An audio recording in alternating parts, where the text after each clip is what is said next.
the stance. In this position, your aging, toneless, God, I should have gone to the gym, thigh muscles begin to shake.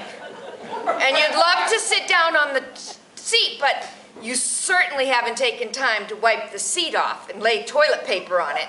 So you hold the stance. To take your mind off your trembling thighs, you reach for what you discover to be the empty toilet dispenser. And in your mind, you can hear your mother's voice saying, honey, if you tried to clean the seat, you would have known that there was no toilet paper, and your thighs shake more.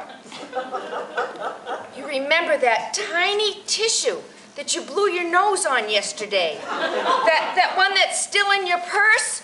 Oh yeah, that purse around your neck? And now you have to try and hold, not to strangle yourself at the same time.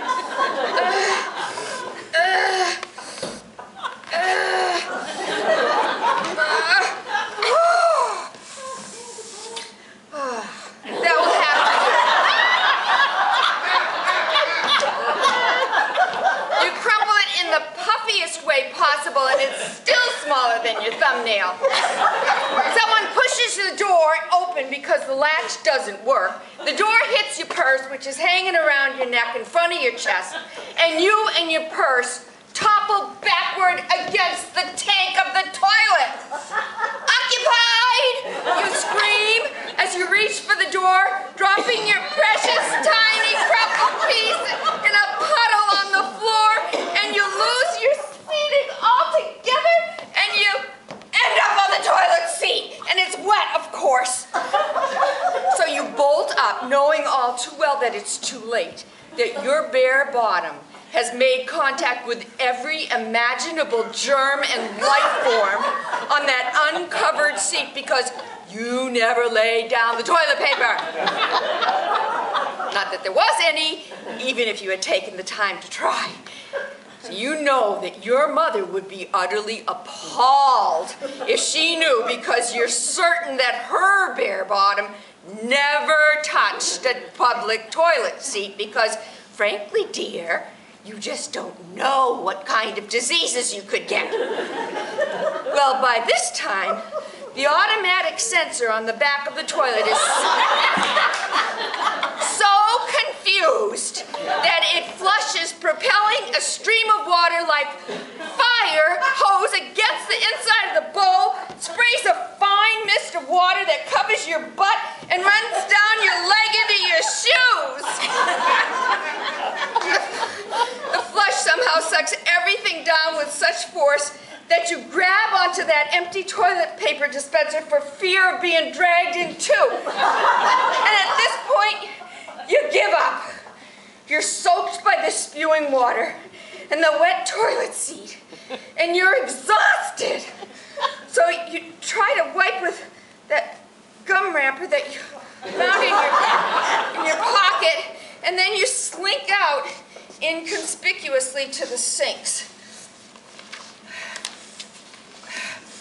And you can't figure out how to operate the faucets with those automatic sensors. So you wipe your hand with spit and a dry paper towel, and you walk past the line of women still waiting.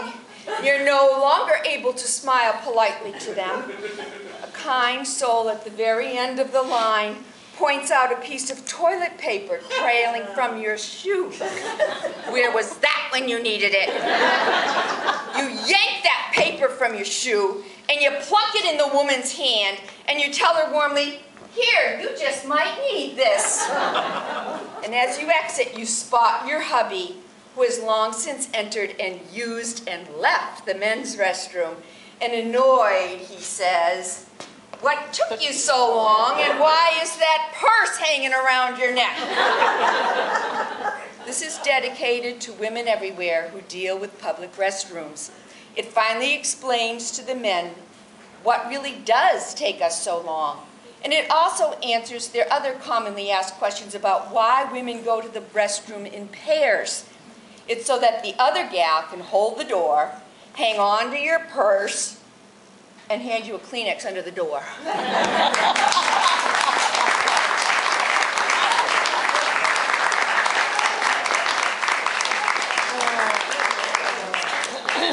Now we get to the section where we finally prove to you that we have wisdom, because these are our tips for you